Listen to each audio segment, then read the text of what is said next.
There are some leaders that need no introduction. However, I personally could not resist the opportunity to acknowledge Rabbi Zupnick.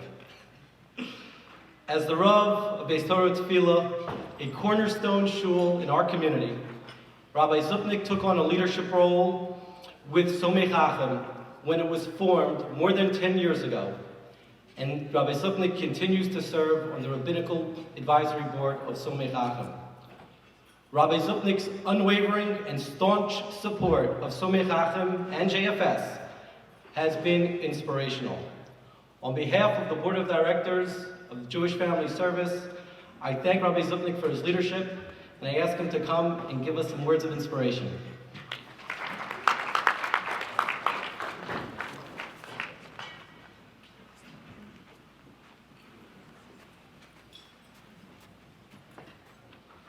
Good morning, everyone. I trust that everyone had a wonderful morning here, enjoying each other's company, and feeling what Dr. Gedgerman said, Mikamcha Yisrael, feeling part of a special community, doing special things, and I hope not to ruin that feeling. But before I speak, I'd just like to say to Rav Yaakov Brisman that he inspires me more than I inspire him, and so do all of you who work for JFS and for the community, who come to my house and try to convince me to give a speech. I get to say the speech, but you get to do the work. And I'd like to take this opportunity as a Rav to thank all of the members of the community who support each other at JFS, and certainly the staff of JFS for everything they do. I guess it's in my position. In my position of a Rav in the community, I think it's very appropriate for me to give those thanks in public. So, I want to give a very serious message to everyone, although everyone's having such a great time, because the work of JFS is really very serious. There's no escaping that. So just for a moment, everyone has already finished eating. Let me just share with you two ideas about part of the great work which JFS does and how important it is.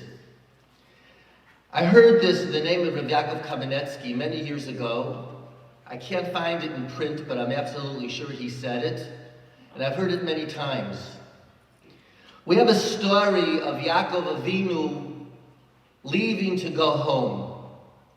He noticed that his father-in-law wasn't so happy with him anymore, and his brother-in-laws were saying that Yaakov stole all the money from their father. And the pasuk says, "Vayishma es divrei bnei Lavan lemar." He heard that the situation is not so good anymore. Yaakov Avinu took everything that belongs to our father. This is not a comfortable place to be anymore. In any case, so that night Hashem comes to Yaakov Avinu. Vayomer Hashem el Yaakov, shuv el eretz avosecha u'lemoladetecha ve'eheya imach. It's time for you to go home. The Rebbeinu Shalom came to him and said, it's time for you to go home. So, there's about 25 psukim here, where Yaakov Avinu calls his wife Rachel and Leah into the field and explains how bad the situation is. And he says to them, you know, I served your father with all my heart. There's no reason for this. And he tried to fool me, and he tried to steal my money, and it's only Hashem that helped us. And this is really no place for us. There's no place for us anymore. Vatan Rachel v'Leah v'tomarna lo, ha'oid lanu chelik v'nachala b'beis Avinu. Do we really have any place to stay here? Halei nachri nechshavnu lo ki mocharnu. We're strangers in our own home. And then, v'ata, and now, kol asher amar Elokim elecha aseh. Whatever Hashem said to you, He told you should go home, let's do it. So Yaakov Kamenetsky asked a very simple question. Hashem came to Yaakov Avinu and said, go back home. So that's the beginning of the end, Rabbi Isai, ladies and gentlemen, isn't it? The Torah says you're supposed to do it. Put the list on the refrigerator and tell your kids what to do. This is what you're supposed to do. Hashem said so. But yet we find that that's not what Yaakov Avinu did. He tried to make it emotionally satisfying for them to go home.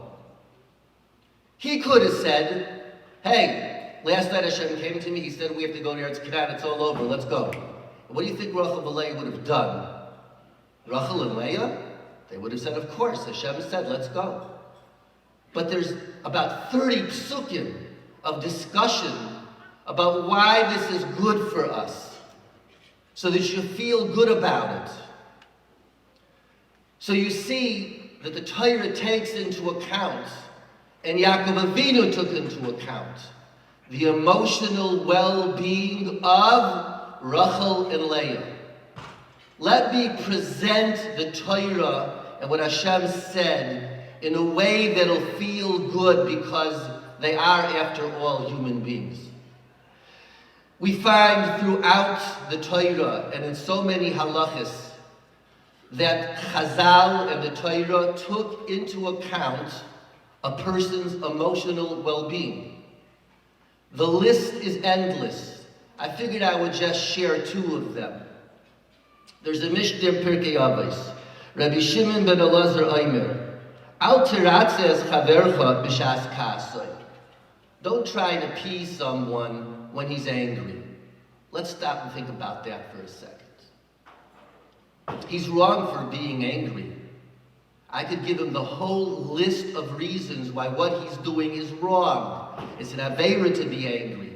Try to appease him. The Mishnah says, don't try. Right now, he's angry. And angry is a state, an emotional state that you can't talk about intellectually. When he calms down, then you'll try to appease him. Don't try and appease him now and tell him it wasn't this. It's not like you think, it's not this, it's not that. Let him calm down. You can't tell him what is right, although you might be right. And then the Mishnah says something which is very close to my heart, because I see this all the time. The Mishnah says, Ba'al tinachmehu b'shah shameisai mutu lefanav. We don't try to comfort a person before the deceased has been buried. When a person is an oinei, the Ran in Moed Katan explains this. If you try to comfort a person before the funeral, the person won't be comforted. Rather, they'll feel that you don't feel their loss. Right now, only thing they're capable of doing is feeling their loss. Now, the Mishnah tells you the proper thing is to be there together with their emotions and feel their loss. Don't try and comfort them just yet. Oh, I have a lot of words of comfort. They're all right.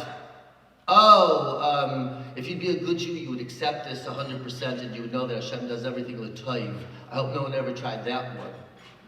There's a lot of things you could say to a person that all might be right, but they're wrong because the person cannot handle it right now. Rachel and Leah are exemplary people in Klal Yisrael. The Imais, Kedoshim, and Yaakov Avinu wanted to explain to them why it's good for them to do what Hashem said you should do. I really wish that all of us in the Orthodox community could find a way to impart this to our healthy children, to make being an Orthodox, observant Jew emotionally appealing. Try to explain to them why it's good to be observant, why it's good to be part of the Jewish community. Not because it's the right thing to do. Not because we have to do it because we stood at Har Sinai. Not because we have to do it because that's how we're going to get to Olam Haba. To try and make them feel good, plain and simple. Feel good about being here and not in the streets of Manhattan. Oh, it could be done. I wish we would do it. I think about it all the time. But that's not what I want to talk about. You see, when we build a Jewish community, very often we take care of all the things that you have to do and you don't have to do. We build all the moistness that we have to do. We forget about the emotional well-being of everybody. And that's a big mistake. It's a very big mistake. And that's what we're talking about, healthy individuals. I think we're doing better than we used to, all over the Orthodox world.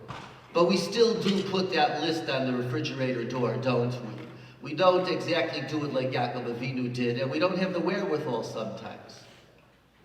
Imagine what the Torah wants us to do for someone whose emotional state is not beseder because of greater trials and tribulations than having to leave your father's house who hates you and go to be with Yitzchak and the Avos HaKadoshim who were multi-billionaires.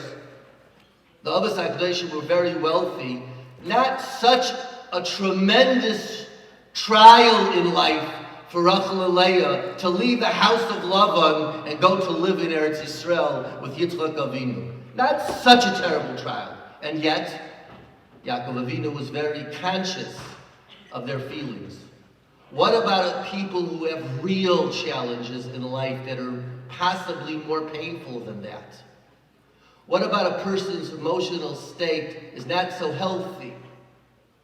How in the world can we expect them to function as human beings or function even as heathen if their emotional state is not beseder? It's not the way it should be.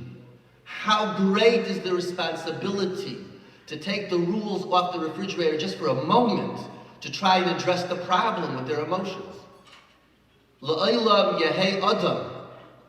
We can't just, as a community, get all of the rules and regulations in place and not think about the emotional well-being of the members of our community. And that is why all of you are here. And that's a tribute to all of you who understand this, and to the people who work for Jewish Family Services, and for the people that are in Jewish Family Services, to realize that an important part of a functioning Orthodox, Torah-observant community is to care for the emotional needs of every single person. The Rabbeinu Shalom should help, that all of us should be zeicha to continue in this incredible Jewish community. I am always privileged to be a Rav of the people of this community.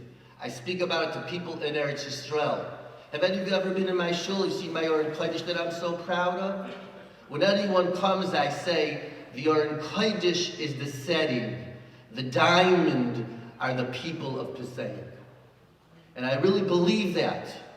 All of us should look at each other and say, Mikam Cha Yisrael. HaKadosh Baruch Hu should continue to give all of us the ability to keep the Torah, teach it to our children in good spirits and in good health, and we all should be zeicha to do many, many more mitzvahs together. I hope I didn't ruin anyone's morning. Kol Tov, thank you.